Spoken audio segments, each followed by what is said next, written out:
ጠዋት 12 ሰዓት እንግዲህ በማለዳ ዘወትር ወደ አንተ እጸልያለሁ ብሎ ንጉሥ ዳዊት እንደተናገረው ጠዋት ተነስተን እንጸልያለን። ሌሊት ማለት ነው። አዳም የወደቀበት ሰዓት ነው።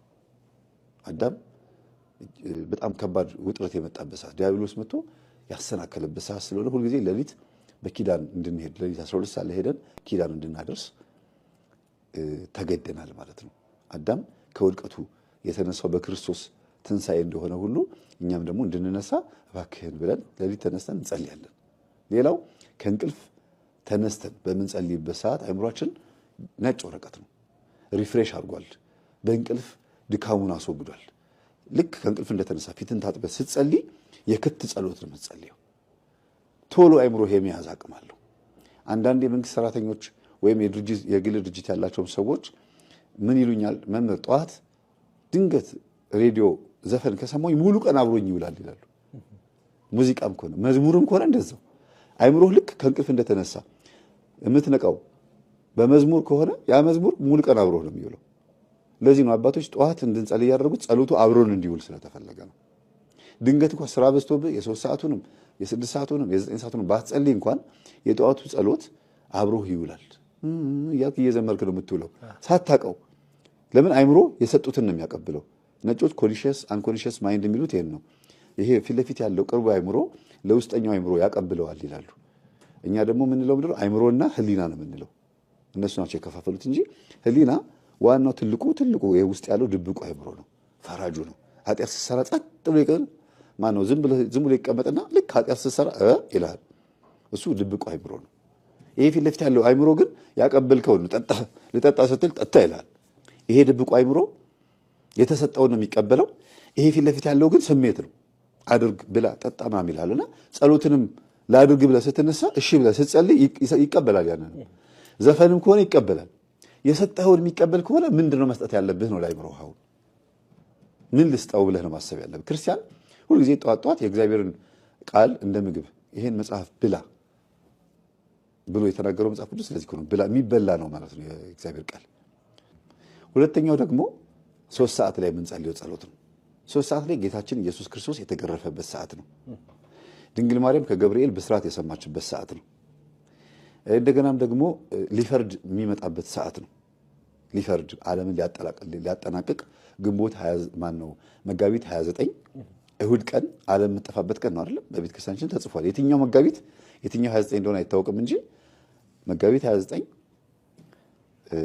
ዓለም የምትጠፋበት ሊፈርድ የሚመጣበት ቀን ነው። አዎ በጠዋቱ 3 ሰዓት እሁድ ቀን ነው የሚመጣው። ስለዚህ ጠዋት 3 ሰዓት በምትጸልይበት ሰዓት ይሄን እያሰብክ እንድትጸልይ ነው። ነብዩ ዳንኤልም ጠዋት 3 ሰዓት ተነስቶ ነበረ የሚጸልየው የነበረው። በአንበሶች ጉድጓድ የተጣለው ዳንኤል ጠዋት ተነስቶ 3 ሰዓት ላይ ይጸልይ ነበረ፣ እግዚአብሔርም ጸሎቱን ይሰማው ነበር ይላል። ይሄ በነግህ ማለት ሲነጋ ማለት ነው 3 ሰዓት ላይ። እንግዲህ ለምንድን ነው በ3 ሰዓት የምንጸልየው? ልክ እመቤታችን ገብርኤል ሊያበስራት እንደመጣ ሁሉ እኔንም መልካም ዜና አብስረኝ እያልክ ነው የምትጸልየው። ሊፈርድ እንደሚመጣ ሁሉ አንደኛ አትፍረድብኝ፣ ሁለተኛ ደግሞ ፍረድልኝ ማለት ተበድያለሁና እንዲያርገውኛልና ብለህ የምታመለክትበት ነው። በኃጢአት ምክንያት ደግሞ አትፍረድብኝ የምትልበት ሰዓት ነው። በጎቼ በቀኝ ፍየሎች በግራ ብለህ እንዳልክ ሁሉ እኔን ደግሞ በቀኝ እባክህን እንደሆን አእምሮዬን ክፈትልኝ ትላለህ ጠዋት 3 ሰዓት ላይ። እንደተገረፈበት ሰዓት ደግሞ ጌታ ሆይ ለእኔ ስትል ይሄ ሁሉ ጅራፍ አርፎብሃል 6666 ጊዜ 4 ስድስቶች ማለት ነው። ለእኔ ስትል ጀርባ እስኪላጥ ተገርፈሃል፣ ምንም አላጠፋህም። የኔን ህማም ግን ተሸክመህ ኢሳይያስ 53 ላይ እንዳለው ትንቢተ ኢሳይያስ ላይ ለኔ ግን ህማሜን ተሸክመህልኝ ተገረፍክ በሊጦስትራ። ሊጦስትራ ማለት ቦታ ነች። አሁን የአካባቢ ስም እንዳለ ሁሉ ሊጦስትራ የተገረፈባት ቦታ ነች። ከሊጦስትራ እስከ ቀራኒዮ ድረስ ያን ሁሉ መከራ የተቀበልከው ለኔ ነው። እባክህን ጌታ ሆይ ለኔ እንደተገረፍክልኝ ሁሉ እኔ ደግሞ ግርፋትህን እያሰብኩኝ እንድሰግድ ብርታት ስጠኝ። አንተ 6666 ጊዜ ስትገረፍ በመለኮታዊ ኃይልህ እንደቻልክ ሁሉ እኔንም ደግሞ አበርታኝ። በስምህ የሚገጥመኝ ፈተና ካለ ክብርህን ለመውረስ የሚያስችለኝ ነገር እስከማገኝ ድረስ ብርታቱን ስጠኝ ትለዋለህ። ስለዚህ የብርታት ጸሎት ይባላል። ግልጽ ነው አይደል? ከዛ 3 ሰዓት ጸሎቱ ካለፈ በኋላ ደግሞ 6 ሰዓት ትመጣለህ። 6 ሰዓት አጋንንት በጣም የሚሰለጥንበት ሰዓት ነው። በጣም አደገኛ ሰዓት ነው። ጌታችን ኢየሱስ ክርስቶስ ደግሞ የተቸነከረበት ሰዓት ነው። ቅድም ሊጦስጥራ ብያለሁ የተገረፈበት። ከ3 ሰዓት ጀምሮ እስከ 6 ሰዓት ድረስ ምን እያደረገ ነበረ? ያን ተራራ እየወጣ ነበር፣ እያንገላቱት ወገቡን እየጎተቱ ከኋላ ሲጎትቱት ወደ ኋላ ይወድቃል፣ ከፊት ሲጎትቱት ወደ ፊት ይወድቃል። መስቀል ተሸክሞ ነው። ከዛ ደግሞ በጥፊ የመቱትም መስቀል ያደረጉበትም ሁሉ ነገር ያደረጉበትም ደግሞ የሌሊቱ ሰዓት ደግሞ አለ። ሌሊት ነው ባይዘው ከሌሊቱ 11 ሰዓትና 12 ሰዓት አካባቢ ላይ ሾህ አክሊል ያደረጉበት ሰዓት ነው። በጥፊ የመቱበት ምራቃቸውን የተፉበት ሰዓት ነው። ያንን ሰዓት አስበህ ደግሞ ቀን 6 ሰዓት ስታየው እዛ መስቀል ላይ ንጉሥ ሆኖ ታየዋለህ። ለማን ሲል ነው ይሄን ያደረገው ብለህ 6 ሰዓት ላይ እንድታስብ ያደርግሃል። አዳም የተፈጠረው ስንት ሰዓት ነው? 6 ሰዓት ነው። ማን 3 ሰዓት ነው። ጠዋት 3 ሰዓት የተፈጠርኩት በ3 ሰዓት ነውና አንተ ደግሞ 6 ሰዓት ላይ ህይወት የመለስክልኝ። ግልጽ ነው አይደል? 6 ሰዓት ላይ ለኛ ዋጋ የከፈለበት ጊዜ ነው ማለት ነው። ህማማችንን ተሸክሞ መስቀል ላይ የተወጠረበት ሰዓት ነው። እኛ በክብር ዙፋን ላይ የተቀመጥነው እሱ በመስቀል ላይ ተወጥሮ ነው። እኛ ቆብ መነኮሳትና ካህናት ያን የሚያምር የጳጳሳት ቆብ እንዲያደርጉ ምክንያት የሆናቸው የእሱ የሾህ አክሊል ምክንያት ነው። እሱ የሾህ አክሊል አድርጎ ለእኛ ደግሞ የክብር አክሊል ሆነን ብለህ 6 ሰዓት ላይ መስቀሉን እያየ ነው የምትጸልየው። ባይዘው 6 ሰዓት ላይ ብቻ አንድ አባት ናቸው፣ አባ አፍጼ ይባላሉ። ከተሰዓቱ ቅዱሳን አንዱ ናቸው። ስነ ስቅለቱን ብቻ እያዩ 6 ሰዓት ላይ ይጸልዩ ነበርና ዛሬ እኛ ትውስታ ብለን ፍላሽባክ ብለን ወደኋላ እንደምናስታውሰው ራሱ መጥቶ ክርስቶስ ተገለጠላቸው። እንዴት ይሰቅሉት እንደነበረ እንግዲህ ፊልም ብለው ፍላሽ ሰክተህ እንዴት ነው የቆዩ ፊልሞች እንደምታያል አይደል? አምጥቶ ግድግዳ ላይ እንዴት እንደሰቀሉት አሳያቸው። በዚህ ደረጃ ድረስ ጸሎትን እውን ማድረግ ይቻላልና አባ አፍጼ በረከታቸው ይደርብን። በጣም የሚገርሙ አባት ናቸው። በወቅቱ የነበረውን አምጥቶ አሳያቸው ይላል። በወቅቱ የነበረውን የግርፋቱን ዘመን ማለት ነው። እና 6 ሰዓት ላይ እንደዚህ ብለን የምንጸልየው የተቸነከረበት ሰዓት ነው። እጁ በሚስማር የተቸነከረበት ሰዓት ነው። 5ቱ ቅንዋተ መስቀል ሳዶር፣ አላዶር፣ ዳናት፣ አዲራ፣ ሮዳስ የተባሉ ቅንዋተ መስቀል በእጁ ላይ፣ በእግሩ ላይ፣ በወገቡ ላይ ያረፉበት ሰዓት ነው። ደሙ የፈሰሰበት ሰዓት ነው። ጎኑ በጦር የተወጋው ደግሞ 9 ሰዓት ነው። እና በእያንዳንዱ ሰዓት የራሱ የሆነ ኃይል አለው ነው። 6 ሰዓት ላይ ይሄን እያሰብክ ነው የምትጸልየው። ጌታ ሆይ ለኔ ስትል ተቸነከርክ፣ ለኔ ስትል በመስቀል ላይ ነገስክ። አይገባህም፣ ግን ለኛ ስትል ነው ያደረከው። እንደ ሰው በአጭር ቁመት በጠባብ ደረት ተወስነ መተህ የድንግል ማርያም ጡት ጠብተህ እንደ ሰው ተመላልሰህ 33 ዓመት ከ3 ወር ቆይተህ እዚች መስቀል ላይ ስራህን ፈጸምክ። ከዚህ በኋላ እኮ ከመስቀል የምትወርደው በክብር እንጂ እንደነበርከው አይደለም። በክብር ነው ከመስቀል የሚወርደው። ስለዚህ ያንን አስበን እንጸልያለን 6 ሰዓት ማለት ነው። 9 ሰዓት ደግሞ የሚገርም ሰዓት ነው። አንደኛ ጌታ ነፍሱን የሰጠበት ሰዓት ነው። ተፈጸመ ያለበት ሰዓት ነው። እነዚህ ቃላቶች በአንተ ህይወት ውስጥ ትልቅ ተጽዕኖ ይፈጥራሉ፣ በእኛ ህይወት ውስጥ ማለት ነው። ለምሳሌ ፀሐይ ጨልማለች፣ ጨረቃ ደም ለብሳለች፣ ከዋክብት ረግፈዋል አይደለም? በእነዛ ከ6 ሰዓት እስከ 9 ሰዓት ባሉ ጊዜያቶች ውስጥ ህማማቶቹ ታይተዋል። እመቤታችን ቅድስት ድንግል ማርያምና ዮሐንስ ወንጌላዊ የተገኙበት ሰዓት ነው። እነዚህ 3 ሰዓታቶች ልክ 9 ሰዓት ላይ ግን ነፍሱ ልትወጣ ስትል ዮሐንስ ና ወደዚህ ቅረብ አለው። መስቀል ላይ ሆኖ እንደተወጠረ እንደዚህ እነኋት እናትህ፣ እናቴን ውሰድ አለው። ሰጥቻለሁ እናት አድርጌ። በዮሐንስ ውስጥ እኛ አለን። ወኪል ነው እሱ፣ ወኪል ነው። ይሄንን በራእይ ዮሐንስ ምዕራፍ 12 ላይ ታገኘዋለህ። መጨረሻው ላይ ዘንዶ እመቤታችንን ሲፈትናት ማለት ነው። እዛ ቦታ ላይ የዮሐንስ ወኪልነት ተጽፏል ማለት ነው። ቃሏን ባነባት ደስ ይለኛል። እንዲህ ይላል፣ ዘንዶውም ይላል ሴቲቱ ላይ ተቆጥቶ የእግዚአብሔርን ትእዛዝ የሚጠብቁትን የኢየሱስ ምስክር ያላቸውን ከዘሯ የቀሩትን ሊዋጋ ሄደ ይላል። ዘንዶ 3 ነገር ነው። ራእይ ዮሐንስ 12:17 ላይ ዘንዶውም በሴቲቱ ላይ ተቆጥቶ የእግዚአብሔርን ትእዛዝ የሚጠብቁትን ክርስቲያኖችን ማለት ነው የሚጠብቁትን የኢየሱስ ምስክር ያላቸውን ማተብ ያደረገው ነው። እኛ ምስክር ማለት ማተብ ነው፣ ወይም ሰማዕታት ማለት ነው። ከዘሯ የቀሩትን የድንግል ማርያም ዘሮች ማን ናቸው? በመስቀል እግር ስር እነሆ ልጅሽ የተባለው ዮሐንስ ዘሯ ነው። የኢየሱስ ክርስቶስ ልጅነት በጸጋ ለዮሐንስ ተሰጥቷል። ከዚህ በኋላ ልጆችሽ እነሱም ጨምር ናቸው፣ እኔ ብቻ አይደለሁም ማለት ገብቶሃል አይደል? ጌታን ምናሉት የሆነ ጊዜ ላይ እናትህና ወንድሞችህ ይፈልጉሃል ብሎ ሲሉት ጊዜ እናቴም ወንድሞቼም ቃሌን የሚጠብቁም ጭምር ናቸው ብሎ ተናግሯል። ስለዚህ ከዘሯ የቀሩትን ሲል በመስቀል ላይ የተሰቀለው ክርስቶስ በሰው ማንነት በኩል ከሷ ስጋ ተካፍሏል። የሰውን ዘር ተካፈለ እንጂ የመላእክትን አይደለም እንደሚለው ማለት ነው። ከዛ ዮሐንስ የኛን ማንነት ወክሎ ነው፣ ሪፕሬዘንት ነው፣ ወኪላችን ነው። በዮሐንስ በኩል እናታችን ድንግል ማርያም ተሰጥታናለች። መቼ? ልክ ሁልጊዜ ነው የተሰጠችን፣ ግን እርግጠኛ የሆነው ማህተም ያረጋግጠው በደሙ በስጋው ነው። ደሙ በሚፈስበት በዛ በመስቀል በቀራንዮ ላይ ነው። ስጋው ደግሞ ስንቀበል ምንም እንኳን መለኮት የተዋሃደውን ከድንግል ማርያም ስጋ ከነሳ በኋላ ልዩ የሆነውን ያንን ስጋ ብንቀበለውም ግን ድንግል ማርያምንም በውስጥ በኩል እንደ እናት ታሳቢ ማድረግ አለብን። የተቀበልነው ስጋና ደም የድንግል ማርያም ነው እያልኩኝ አይደለም። የኢየሱስ ክርስቶስ ስጋና ደም የተቀበልነው ግን በታሳቢነት አብራ ተሰጥታለች። እዛ ቦታ ላይ ኑዛዜ አለ። ኑዛዜ ግልጽ ነው። ለምሳሌ አባት ሊሞት ሲል እስቲ ልጆችን ሰብሰብ አድርጉልኝ ተብሎ ካህኑም ይመጣል። መኪናውን ለዚህ ለትልቁ ስጡልኝ፣ ቤቱን ለዚህች ለትንሿ ልጅ፣ እንትኑን ደግሞ ይሄን ፋብሪካውን ለገሌ እያለ ይናዘዛል አይደል? ሊሞት ሲል አይደል? ጌታችንን መስቀል ላይ ሆኖ እየተናዘዘ ነው። ይሄው እናቴን ሰጥቻለሁ ውሰድ አለው። ከዛን ሰዓት ጀምሮ ይላል ዮሐንስ ወንጌል ላይ የኢየሱስ እናት ዮሐንስ ወሰዳት ይላል። ልክ 9 ሰዓት ሲሆን ጌታችንም ቃሉን ከተናገረ በኋላ ኤሎሄ ኤሎሄ ላማ ሰበቅታኒ፣ አምላኬ አምላኬ ለምን ተውከኝ ብሎ በዕብራይስጥኛ ጮኸ ይላል። ግን ለምን ተውከኝ ሲል ደካማ ሆኖ አይደለም፣ ሰይጣን ዲያብሎስን ለማቅረብ ነው። አቅርቦተ ሰይጣን ይሉታል አባቶቻችን። ምንድነው ዛሬ የተፈጸመው? ትልቁ 9 ሰዓት ላይ የሚገርም ተአምር የተፈጸመው ምንድነው? ያኔ አዳምና ሔዋን 7 ዓመት በገነት ሲኖሩ ሰይጣን በምን ላይ መጥቶ ነው ያታለላቸው? በእባብ ላይ። እባብ ደግሞ የዛን ጊዜ የምታምር ነበረች፣ ገላዋ ቆንጆ ነበረ። እንስሳ ነው እንጂ ያዋራኝ ሰይጣን በእባብ ውስጥ አድሮ አዋራኝ ብላ ሔዋን አታስብ። በሚያምረው የእባብ ገላ ውስጥ አድሮ ሰይጣን መጥቶ ሔዋንን እና አዳምን እንዳሳሳታቸው ሁሉ አሁንም ኢየሱስ ክርስቶስ በምታምረዋ በቅድስት ድንግል ማርያም ገላ ውስጥ ተደብቆ ከስጋዋ ስጋ ከደሟ ደም ነስቶ በመስቀል ላይ ሆኖ አምላኬ አምላኬ ለምን ተውከኝ ሲል ፍጡር መስሎ ታየው ዲያብሎስ። ከርቀት ያይ ነበር። እንዴ አምላክ ነው ብዬ እስካሁን ስሻሸው ስፈራው ለካ ሰው ነው እንዴ ብሎ መጥቶ እንደለመደው የብዙ ነፍሳትን ነፍሳቸውን ሲኦል ስጋቸው መቃብር ማድረግ እንደለመደው መጥቶ ሊቆራኘው ሲል መላእክቶች መጥተው በእሳት ዛንጀር በንፋስ አውታር ወጥረው ያዙት ይላል።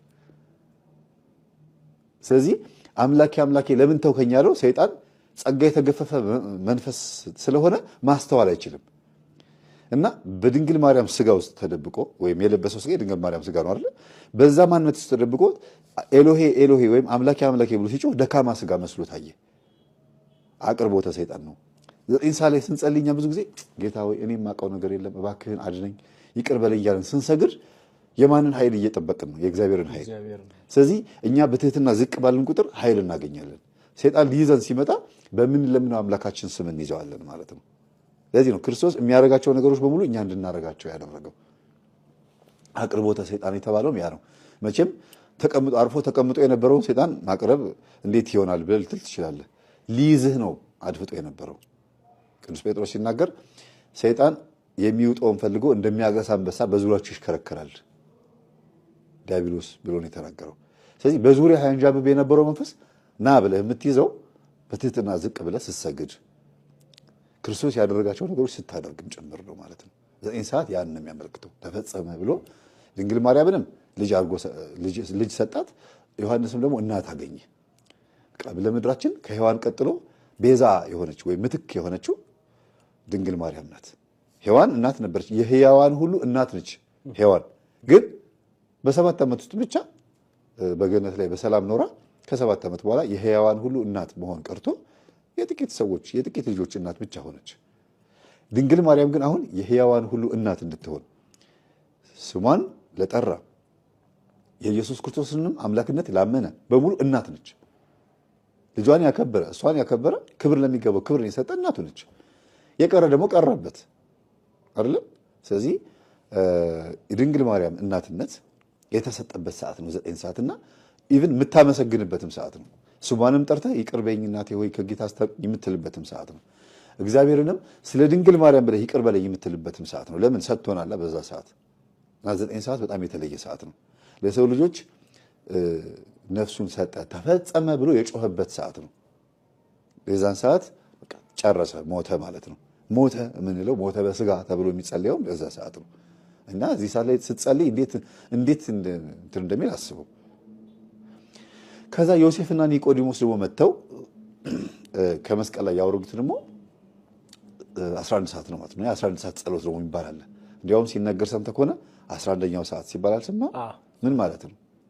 ያለቀችው ሰዓት ቃል የተገባደደ ሊመሽም ነው። ፍጻሜው ዘመንም ሊመጣ ነው። ክርስቶስም ስራውን ፈጽሞ ከመስቀል የወረደበት ሰዓት ነው። ዮሴፍና ኒቆዲሞስ ከመስቀል ሄደው ከጲላጦስና ከሄሮድስ አስፈቅደው ስጋውን እባክህን እንድንቀብረው ፍቀድልን ብለው እሺ ብሎ ተፈቅዶላቸው መጥተው ከመስቀል ላይ እያለቀሱ ያወረዱበት ሰዓት ነው።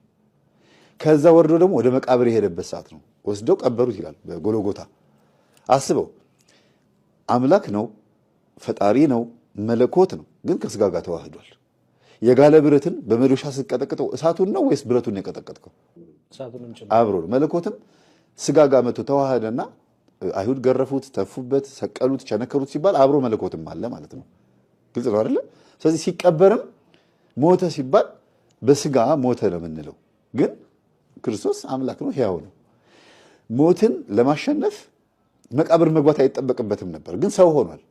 ሰው ሆኖ ስለተወለደ ግዴታ መቃብር መግባት አለበት። መቃብር ሳይገባ ቢያድነን ኖሮ ሞትን ፈራው ይባላል፣ ወይ መቃብርን ፈራው ይባል ነበር። ክርስቶስ ገባ። ስለዚህ ሞት ሆይ መውጊያ የት አለ? ሲኦል ሆይ ድል መንሳት የት አለ ተብሎ የተነገረው ለዚህ ነው።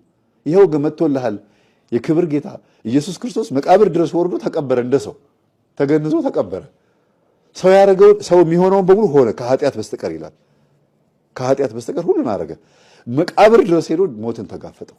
ሞት የት ጋር ያለው አለ የተባለበት ቦታ ሁሉ ሄደ። በምድር ላይ 3 ዓመት ከ3 ወር የተበላለሰው ሞት የት እንዳለ እያሳየንም ጭምር ስለሆነ ሞት ሲባል እኛ እንደዚህ ነፍስ ከስጋ መለየት ብቻ ነው አይደል የሚመስለን፣ ግን በቁም መሞትም አለ። በኃጢአት መሞት ብዙ ሰዎች በቁም የሞቱ ሰዎች እንዳሉ ሲናገር ምን አለ ሐዋርያው ናትናኤል፣ ጌታ ሆይ እባክህን ቤተሰቦቼን ጦሬ ልምጣ ቀብሬ ልምጣ ፍቀድልኝ ሲለው፣ ናትናኤል ተከተለኝ፣ ሙታንን ተዋቸው፣ ሙታናቸውን ይቀብሩ ዘንድ ተዋቸዋለሁ።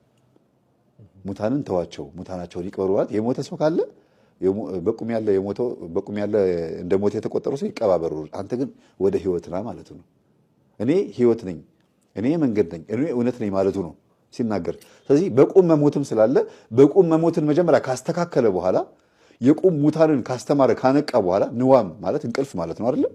ካነቃን በኋላ ከእንቅልፋችን ካነቃን በኋላ ወደ እውነተኛው ደግሞ የስጋ ሞት ወደ እውነተኛው መቃብር ደግሞ ሰዓቱ ደርሶ 11 ሰዓት ላይ መቃብር ገባ ማለት ነው። በዛ ሰዓት አንተ ስትጸልይ ምን እያሰብክ ነው? ለእኔ ስትል ወደ መቃብር ገብተህ ሞቴን ድል አድርገህልኛልና እኔም በቁም ከመሞት አድነኝ። ሰዎች እንድሞት ይፈልጋሉ። ሞቴን አስወግድልኝ፣ ከመፍዘዝ አድነኝ፣ ከእንቅልፍ ሞት አድነኝ፣ ከኃጢአት ሞት አድነኝ እያልክ 11 ሰዓት ላይ ሞቱን እያሰብክ ነው የምትጸልየው። በፍጻሜዋ ሰዓት ባለቀች ሰዓት አድነኝ ትላለህ። የፍርድ ቤት ኬዝ ካለብህ፣ ታስረህም ከሆነ እስር ቤትም ከሆነ የትኛውም ጉዳይ ካለብህ 11 ሰዓት ላይ ስትጸልይ በምሬት ነው መጸለይ ያለብህ ይባላል። ለምን? ሞት የሚሸትበት ሰዓት ስለነበር መጨረሻው ፍጻሜው ዘመንንም ያሳያል፣ መጠቃለልንም ያሳያል። ስለዚህ 11 ሰዓት ላይ ስትጸልይ ክርስቶስ ወደ መቃብር መውረዱን፣ ከመስቀል መውረዱን፣ ድል ማድረጉን፣ ሞትን መጋፈጡን እያሰብክ ከሆነ አንተ ሞትን ትጋፈጠዋለህ። ምንድን ነው ሞት ስትጋፈጥ? አሁን ለምሳሌ አንተ ሞት ምንድን ነው? ነፍስ ከስጋ መለየት አንዱ እሱ ነው። እንደገና ደግሞ ከሞት የማይተናነስ ስቃይ ደግሞ አለ። በበሽታ አንዳንድ ጊዜ ሞት ይሻላል ትላለህ እኮ አይደለ? ከዚህስ ሞት ይሻላል ትላለህ።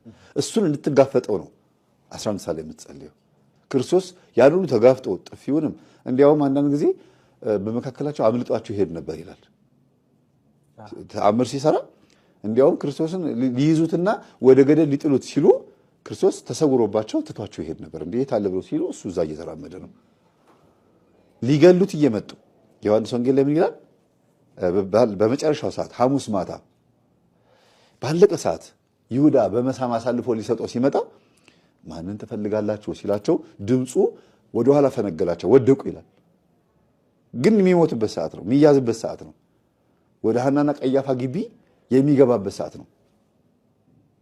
በዛ ሰዓት ደግሞ አምርሮ ደግሞ በጌቴሴማኒ እየጸለየ ነበረ። አየው። ስለዚህ ሞት ሊመጣ ሲል ራሱ የምትጸልይበት ሰዓት ነው። እና ሐዋርያትን ግን ምን ይላቸው ነበረ? ተነሱ፣ ወደ ፈተና እንዳትገቡ ትጉና ጸልዩ እያለ በተደጋጋሚ እየመጣ ይቀሰቅሳቸው ነበር ከእንቅልፍ። ግን ሐዋርያት ጴጥሮስ፣ ዮሐንስና ያዕቆብ ወደ ተራራ ከ11 ሐዋርያት ለይቶ ወደ ተራራ ይዟቸው ይወጣ ነበረ። ባይዘው 11 ሆነዋል። ይሁዳ በመጨረሻ ሰዓት ትቶ ስለሄደ 11 ሆነው ነበረ። በዛ ሰዓት ይሁዳ ምን እያደረገ ነው? ሐዋርያ እንትኖችን አይሁዲዎችን ይዞ እየመጣ በመሳም አሳልፎ ሊሰጠው ሳንቲም እየተደራደረ ነበር። 8ቱ ሐዋርያት ታች ተራራ ስር ቁጭ ብለው እየጠበቁ ነው። ታች 3ቱ ደግሞ ዮሐንስ፣ ጴጥሮስና ያዕቆብ ከጌታ ጋር አብረው ወዴት እየወጡ ነው? ወደ ተራራ ወጥተው ጌታ ሲጸልይ እነሱ እዛ ጋር እንቅልፋቸውን ተኝተዋል። ሳያቸው ተኝተዋል። መጀመሪያ መጥቶ ቀሰቀሳቸው ይላል። ወደ ፈተና እንዳትገቡ ትጉና ጸልዩ አላቸው። አሁንም እሺ ብለው ትንሽ ደግሞ እንደተጉ ደግሞ ተኙ። አሁንም እንደገና ከጸለየ በኋላ ደግሞ ተነስቶ መጣ። እነዚህ የጸሎት ሰዓታትን እየመደበልን ነው ማለት ነው። አሁንም ሲመጣ ተኝቶ ተነሱ ብሎ ደግሞ ቀሰቀሳቸው። አልሰማም አሉ። 3ኛ ላይ መጣና እንግዲያውስ እረፉ አላቸው። ምን ማለት ነው? ዓመተ ዓለም አልፏል። አሁን ልያዝ ነው። ከዚህ በኋላ ምድር እረፍቷ ነው። እኔ ህይወት መጥቼላታለሁ። እንግዲያውስ እረፉ፣ ተኙ፣ በደንብ ተኙ። በዓለ ሃምሳ ማለት ይሄ ነው። እንግዲያውስ እረፉ ተኙ ማለት ነው። በቃ የሰው ልጅ በስጋ ድካም በቃ ወድቋል። እኔ ያለሁ ጠብቃቸዋለሁ፣ ተኙ አለ። አነቃ። መጨረሻ ላይ ግን የሰው ልጅ እስከ መጨረሻው ፍጹም መሆን ስለማይችል ፍጹምነትን የሚሰጠን እሱ ስለሆነ እንግዲያውስ ተኙ አላቸው። ስለዚህ የምድራችን እረፍት ክርስቶስ ነው። በሌሊት የሚጠብቀን እሱ ነው። መቼ? በሌሊት። በቀን ግን የኛ ድርሻ ነው። ለዚህ ነው ጸሎት ሰዓት ከጠዋት 12 ሰዓት ጀምሮ እስከ 6 ሰዓት የሆነው። ግልጽ ነው። 7ቱ ቀናቶች የተባሉት። ከዛ በኋላ የሚጠብቀን ማን ነው? በእርግጥ ቀኑን የሚጠብቀን እግዚአብሔር ነው እኮ። ተኝተህ ስትነሳ ግን የት ነበርክ? አይገርምህም? ጠዋት ስትነሳ በራስህ ኃይል ነው። አንተ እግዚአብሔር ታምናለህ፣ ማተብ አድርገሃል። ኤቲስትና ፓጋኖችን ደግሞ ያቸው ሃይማኖት የለሾች፣ እነሱም ማታ ተኝተው ጠዋት ይነሳሉ። ሁለቱም ያነቃ ማን ነው? እግዚአብሔር። ኢቭን ማታ ተኝተው ጠዋት እንዲነሱ ያደረገ እግዚአብሔር ነው ብቻ ሳይሆን ዲያብሎስ መጥቶ አንቆ ሊገላቸው ይችላል። እንዳይገላቸው ሁሉ የጠበቀ እግዚአብሔር ነው። ይሄ ነው እንግዲያውስ ተኙ ማለት። በቃ ችግር የለውም። ስትነቁ ማስተዋል ትችላለች። ቀን ትጸልያላችሁ። ቀን ሳለላችሁ ብርሃን ሳላችሁ በብርሃን ተመላለሱ ብሏል። የሌሊቱን ድካም አገዘን። አሁን ወደ 11 ሰዓቱ ጸሎት እየመጣሁልህ ነው። ሞትን እስከ መቃብር ገብቶ ከተጋፈጠው ያንተን ሞት በአንተ ሞት ውስጥ አልቃ ገብቶ ህይወትን መዝራት የሚችል አምላክ እንደሆነ ለማሳየት 11 ሰዓት ትጸልያለህ ማለት ነው። ስለዚህ እንግዲያውስ ተኛ ብሎ ለአንተ ፈቅዶልሃል። በዓመተ ምሕረት ተኛ ሲባል አትጸልይ ማለት አይደለም። ግን ተነስና ጸልይ ብሎ ደግሞ የፈቀደልህ ሰዓት አለ። የፈቀደልህ ሰዓት ላይ ግዴታን ትወጣለህ።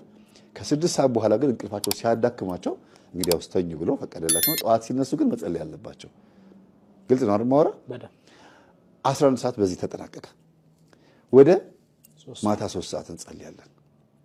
ንዋም ወይም የእንቅልፍ ሰዓት ይባላል። ከመተኛት በፊት ብዙ ጊዜ መጸለይ ትልቅ ጥቅም አለው። አንደኛ ቀኑ ሙሉ የዋልክበትን ድካምህን ውሎህን በሙሉ የምታሳርፍበት ሰዓት ነው። ሁለተኛ ነገር ደግሞ የምታመሰግንበትም ነው። መቼም ለመንበርከክ ስትጸልይ ከብዙ የእግር ጉዞ፣ የመኪና ጉዞ፣ ከብዙ አይነት ሀሳብ መብላት መጠጣት በኋላ ነው የምትንበርከከው አይደለ? በዚህ ሁሉ መካከል ውስጥ ትን ብሎኝ አለመሞቴ፣ በሰው እጅ አለመሞቴ፣ ቀስፎኝ አለመሞቴ ምህረት ማድረጉን ማሳያ ነው። ጠዋት ብቻ አይደለም ሰላም ያልከኝ፣ በሰላም ያሳደርከኝ ሰላም አውለኝ ብለህ የምትለው ማታም ራሱ ሰላም አውለኸኛል፣ ከተባራሪ ነገር አድነኸኛል፣ ከመጥፎ የሆኑ ነገሮች ሁሉ አድነኝ፣ አሁንም በህይወት አለው። ሌሊቷን ደግሞ እባክህን ብለህ ደግሞ የምትጸልይበት ሰዓት ነው። ቀን የዋልክበትን ታመሰግናለህ፣ ማታ ደግሞ የምትተኛበትን ደግሞ ትለምናለህ ማለት ነው። ማታ 3 ሰዓት። ከሌሊቱ 6 ሰዓት ደግሞ አለ። በእኩለ ሌሊት ተነስቼ አመሰግንሃለሁ ይላል ንጉሥ ዳዊት ሲናገር። ሌሊት ተነስቼ አመሰግንሃለሁ፣ እጸልያለሁ፣ እለምንሃለሁ ይላል። ስለዚህ ሌሊት ተነስተን የምንጸልየው ለሁለት ነገር ነው። አንደኛ ዲያብሎስ መጥቶ ይጫናል፣ የሚጫንበት ሰዓትም ነው። በጣም ከባድ ፈተና የሚያደርስበት ሰዓት ነው። ሁለተኛ ነገር ደግሞ ህልምህ፣ አይምሮህ ለህልም ክፍት ነው። እግዚአብሔር ለአንተ መልእክት የሚያመጣበት ሰዓት ነው። በእርግጥ ህልም ብዙ ጊዜ ወይ እንደተኛህ ወይ ልትነቃ ስትል ነው ህልም የምታየው ይባላል። ግን ሁለቱም እንትኖች ናቸው። ሰመመንና እጅግ በጣም ረጅም ሰዓት ስለምንተኛ መሀል ላይ የምናየው ህልም የሚረሳ ስለሆነ ነው። ልክ እንደተኛህ ያየኸውን ህልም ልክ ልትነቃ ስትል አታስታውሰውም። እኔ ሁሉ ብዙ ጊዜ ህልም ያለው አይደል? ወይኔ ምንድን ነበር ያየሁት? ግን ይሄው ነገር አይቻለሁ እላለሁ። ማታ 3 ሰዓት የተኛ ሰው ጠዋት 12 ሰዓት ተነሳ እንበል። ህልሙን ያየው ስንት ሰዓት ነው? ማታ 3 ሰዓት። ከ3 ሰዓት ጀምሮ እስከ 12 ሰዓት ድረስ ያለውን ርዝመት አስበው። በጣም ረጅም ሰዓት ነው አይደል? ጠዋት ሲነሳ ሊረሳው ይችላል። ለዚህ ነው እንደዚህ ሸለብ ሲያደርገን የሆነ ህልም የምናየው የሆነ እንደዚህ ያለ አይደለ የሆነ በቅጽበታዊ ናፕ በምታደርግበት ሰዓት የምታየው ህልም አይረሳም። ግን ትክክለኛ ጸሎት ከጸለይክ ጠዋትም አየኸው ማታም አየኸው ህልሙን እኩለ 6 ሰዓትም አየኸው ሊነጋ ሲልም አየኸው ቁልጭ ብሎ የሚታይህ ጸልዮ የተኛ ሰው ህልሙን አይረሳም ይባላል። ግልጽ ነው አይደል? ስለዚህ ጸልየ ስተኛ እግዚአብሔር ያመለከተህን ነገር እንዳትረሳ አይምሮህ ሴቭ አድርጎ ያስቀምጠዋል። እንዴት ነው የምትረሳው ሲባል አንደኛ በድካም የተነሳ በመብላት በመጠጣት የተነሳ ስጋህ በጣም ሲዳከም የመርሳት ነገር ይመጣል። ከእንቅልፍ ርዝመት ሰዓት የተነሳ ሁለተኛ ዲያብሎስ አጋንንት ለአንተ የተላከልህን ነገር ይወስዳል። እግዚአብሔር የሰጠህን እንዴት ነው ሰይጣን የሚወስደው ሲባል በአንተ ስንፍና ነው። ራእዮችህን ህልሞችህን በሙሉ እንዲወስድ አድርገህ የምትኖር ከሆነ ቀን ይወስዷል። ቀን ውሎ ይወስነዋል። ለምሳሌ ስልኬ አሁን በርቷል አይደል? ይሄን ስልኬን ስዊች ኦፍ አደረኩት። ይኸው ጠፋ። ስዊች ኦፍ አደረኩት። ፓወሩ ጠፍቷል።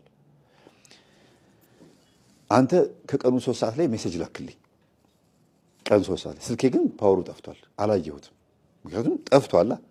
ማታ 3 ሰዓት ላይ ስከፍተው ኪኪው እያለ ቀኑ ሙሉ ሜሴጅ የላኩልኝ ሰዎች ያመጣል። ሳየው ሰዓቱን ወይኔ ሰሌ ጠዋት 3 ሰዓት ላይ ቮይስ አድርጎልኝ ነበር፣ ጠዋት 3 ሰዓት ላይ ሜሴጅ ልኮልኝ ነበር፣ ተስፉ ድረስልኝ፣ ተስፉ እንዲሆኛለሁ ብለህ ቢሆን ኖር አላየሁትም። በቃ ሜሴጁ የደረሰው ስንት ሰዓት እንደሆነ ይጽፋል። ማን ነው የተላከው? የደረሰው ደግሞ ስንት ሰዓት ነው? እኔ ስከፍተው ነው። የሰው ልጅም እንደዛ ነው። እግዚአብሔር መልእክቱን በሰዓቱ ልኳል። አንተ ግን ስዊች ኦፍ ሆነህ ከሆነ ማትጸልይ ማለት ነው፣ ለእግዚአብሔር የማይመች ህይወት ውስጥ ሆነ ከሆነ ሜሴጁ አንተ ጋር አይደርስም። ከአየር ላይ አጅሮ ይቀርበዋል። ተሰጥቶሃል፣ ግን አልተቀበልክም። መጸለይ ስትጀምር መትጋት ስትጀምር እንዳለ ሜሴጆቹ ይመጣሉ። ወይኔ ህልም በህልም ትሆናለህ። ብዙ ጊዜ የሚጸልዩ ሰዎች መምህር ህልም አየን እንዲያየው ይላሉ። ምናልባት የዛሬ 10 ዓመት የዛሬ 5 ዓመት የዛሬ ዓመት የተላከ ሜሴጅ ነው አሁን የደረሰው። አንተ ባለመንቃት የተነሳ ተከማችቶ ከዛ ልቀቅ ሲባል አጅሬው ይኸው በዚህ ሰዓት ይሄ ተልኮልህ ነበር እኔ ነኝ ያስኩት እያለ ይሰጥሃል፣ ያሳያል ማለት ነው። ስለዚህ የጠዋት የሌሊት 6 ሰዓት ጸሎት ትልቁ ጥቅሙ የፈለገ ልም ያለ እንቅልፍ ቢወስድህም ስጋህ በድንህ አልጋ ላይ ተኝቶ ዲያብሎስ መጥቶ እንዳይጫነህ በጠባቂ መላእክት ትጋረዳለህ ማለት ነው። የ6 ሰዓት ጸሎት የሚጠቅመው ጥበቃው የእግዚአብሔር ጥበቃው በእንቅልፍ ሰዓት በድን የሆነው ሬሳ የሆነው በእንቅልፍ ምክንያት ትንሹ ሞት ይባላል አይደል? እንቅልፍ እኮ ትንሹ ሞት ነው። በቃ ጠዋት ራሱ ተፈጥሮ ይቀሰቅሳል እንጂ በቃ ትንሹ ሞት በለው። በዛ ሰዓት ግን ዲያብሎስ መጥቶ እንዳይቆርጥህ፣ እንዳይፈልጥህ፣ እንዳይከተክትህ ወይም በአንተ ህይወት ውስጥ መጥቶ ጣልቃ እንዳይገባ መጥፎ ህልም እንዳያሳይህ ይረዳሃል። ቅዠት እንዳያሳይ በሬ ሲያባርርህ፣ ውሻ ሲነክስህ፣ በገደላ ገደል ስትሮጥ የምታየውን ሳይሆን መጥፎ የተሳሳተ ህልም እንዳያሳይህ። ለምሳሌ መልአክ መስሎ ሊታይ ይችላል። የሆነ መልእክተኛ መስሎ ሊመጣ ይችላል። ለምን? ባለመጸለይ የተነሳ። ከጸለይክ ግን ይሄን ማድረግ አይችልም። የሚያደርገው ምንድን ነው? አንተን ሊገልህ እንደነበረ በመልእክት ያሳያል። ማን? ጠባቂ መልአክህ ነው፣ ሰይጣን አይደለም። በሬ መስሎ የሚታይ ሰይጣኑ ሳይሆን ጠባቂ መልአክህ መንፈሱን በበሬ መልክ ያሳያል።